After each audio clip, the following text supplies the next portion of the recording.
നമസ്കാരം. സാങ്കേതിക തകരാറുകളെയും ആഗോള മാറ്റങ്ങളെയും തുടർന്ന് പ്രതിസന്ധിയിലായ കോറോ ഹെൽത്തിലെ ജീവനക്കാർക്ക് ആശ്വാസമേകി വ്യവസായ വകുപ്പിന്റെ അടിയന്തര ഇടപെടൽ. കമ്പനിയിലെ ജീവനക്കാരെ കേരളത്തിലെ പ്രമുഖ IT കമ്പനിയുടെ കൂട്ടായ്മയായ ജി-ടെക് ഏറ്റെടുക്കുമെന്ന് വ്യവസായ മന്ത്രി PK കുഞ്ഞാലിക്കുട്ടി അറിയിച്ചു. സാധ്യമായത്ര ജീവനക്കാർക്ക് ജി-ടെക്കിന് കീഴിലുള്ള വിവിധ IT സ്ഥാപനങ്ങളിൽ പുതിയ തൊഴിലവസരങ്ങൾ ലഭ്യമാക്കാനുള്ള നടപടികൾക്ക് ഇതിനോടകം തന്നെ തുടക്കമിട്ടതായും മന്ത്രി പറഞ്ഞു. തൊഴിൽ നഷ്ട ഭീഷണി നേരിടുന്ന ജീവനക്കാരുടെ യോഗ്യതയും മുൻപരിചയവും മുൻനിർത്തി അനുയോജ്യമായ തസ്തികകൾ കണ്ടെത്തുന്നതിനായി കോറോ ഹെൽത്തിൽ നിന്നുള്ള ജീവനക്കാരുടെ വിശദ വിവരങ്ങൾ ജി-ടെക് ശേഖരിച്ചു വരികയാണ്. ഈ അപ്രതീക്ഷിത പ്രതിസന്ധി ഘട്ടത്തിൽ ജീവനക്കാർക്കുണ്ടായ പ്രയാസങ്ങൾ പൂർണ്ണമായി പരിഹരിക്കാൻ സർക്കാർ ഈ വിഷയം കൃത്യമായി നിരീക്ഷിക്കുമെന്നും ആവശ്യമായ എല്ലാ പിന്തുണയും ഉറപ്പാക്കുമെന്നും മന്ത്രി കൂട്ടിച്ചേർത്തു.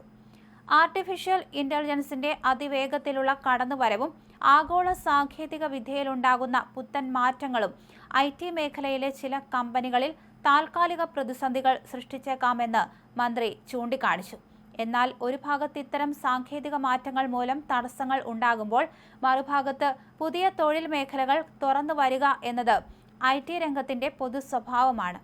ഈ പരിവർത്തന കാലയളവിൽ ഉണ്ടാകുന്ന തൊഴിൽ പ്രശ്നങ്ങൾ ലഘൂകരിക്കാനാണ് ജി-ടെക് പോലുള്ള പ്രമുഖ സംഘടനകൾ ഇപ്പോൾ സജീവമായി മുന്നോട്ട് വന്നിരിക്കുന്നത്. തൊഴിൽ നഷ്ടപ്പെട്ട ജീവനക്കാർക്ക് പുതിയ അവസരങ്ങൾ ലഭ്യമാക്കുന്നതിനൊപ്പം തന്നെ അവരുടെ നൈപുണ്യ വികസനത്തിനും മുൻഗണന നൽകാനാണ് സർക്കാർ തീരുമാനം.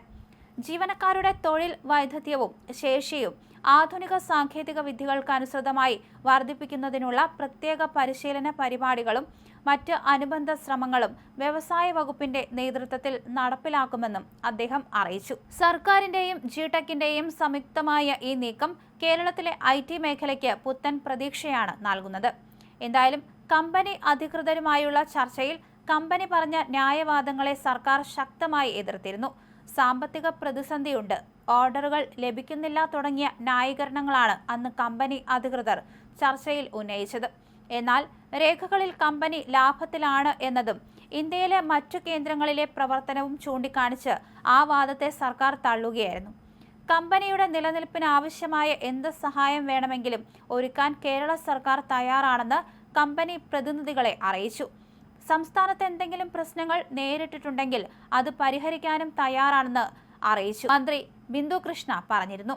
കേരളത്തിൽ പ്രവർത്തിക്കാൻ എന്തെങ്കിലും തരത്തിൽ ഭൗതിക സാഹചര്യങ്ങളുടെ കുറവുണ്ടെങ്കിൽ അത് പരിഹരിക്കാൻ സർക്കാർ തയ്യാറാണെന്നും 20-ാം തീയതി നിലപാട് അറിയിക്കണമെന്നും മന്ത്രി ചർച്ചയിൽ വ്യക്തമാക്കിയിരുന്നു.